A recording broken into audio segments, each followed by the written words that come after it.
маш гоё мэдрэмж байдаг юм байна. Тэгээд манай ээж өөрөө нөгөө одонтой ээж. Тэгээд ээжтэй баярлалаа гэж хэлээ. Цамцхан хүмүүд үзэгчтэй залуусан телевизийн гифт бол манай хөгжиж байна. За яг одоо бид бүх Монгол Ургатны театрт байна. За тэгээд энэ болохоор мэдээж алдарт ихийн одон гардуулах ёслолын үйл ажиллагаа болж байгаа. Тэгээд мөнх заяад гэр бүлийнхэн зүгээс энэ хүмүүншлэгийг хэлсэн байгаа. Тэгээд бүгдээр хамтдаа уламжлалцгаая. Сайн байна уу? Танд мэдчилгээ ирсэн юм аа. За баярлалаа. За таныг энэ тармир цэцгийн дуртай гэдэг. За баярлалаа. За чараа би энийг нь авах уу? За. За та хаанаас ирсэн гэж бодож байна? Би одоо яг таамагласан байхгүй наа. Ерөөсөө байхгүй юу? За би танд хаанаас ирсэн бэ гэдгийг мэдчилгээтэй уншиж танилцуулъя. Оджиг хэлсэн ингэрттэй нэгэн одон зүгдлээ. Өргөмжлөл шиг атгсан зүрхэнд нь өн мөнхийн хайртай нь шингэж амьсгалнаа.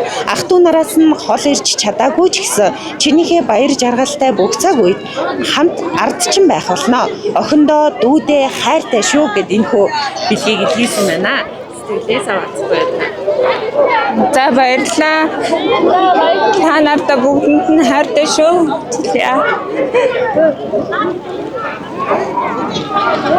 Үргэлж миний зовлон жаргалд хамт байдаг. Та нартай бүгдэнд нь хайртай шүү гэж хэлье. Тий, би болохоор нөгөө Сүхбаатар аймгийн Халзан суманд манай ээж ах дүүнэр байдаг. Тэгээ би болохоор Төв аймгийн Борнор суманд хүүхдүүдийн хамт амьдардаг. Нөхөртөөгөө хамт. Тэгээ аймгийн бэр юм бэ? Тий, Төв аймгийн бүр холын бэр болсон. Маш гоё мэдрэмж байдаг юм байна. Тэгээд манай ээж өөрөө нөгөө одонтой ээж. Тэгээд ээжтэй баярлалаа гэж хэлээ. Ээжигээ их бодвоо ёроо. Тэглээ. Одоо гадаж явтаа. Ээжигээ тэгээ бас эмээгээ бас судлаа.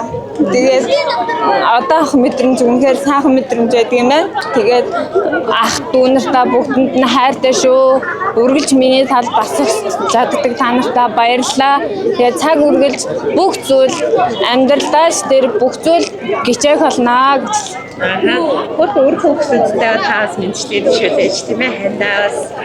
Хайртай хандаа хөөрхөн хүүхдүүдтэй ээж нь маш их хайртай шүү. Үргэлж та нарынхаа төлөө дандаа зөв сайхан зүйлийг хийж зөв сайхан бодлыг бодож явах болно. Баярлалаа. Баярлалаа. Тэгээд гэр бүлийнхэндээ бас сайхан ерөөлийн үгээ хайрлах гоё болоо нэ чинь тийм ээ. Тэгээ хайртай ээжтэй, хоёр ахнаа, эмээдээ, тэгээд ах дүүнэрдээ бүгдэнд нь хайртай шүү. Их явж мөнх жаргаарай гэж хэлье.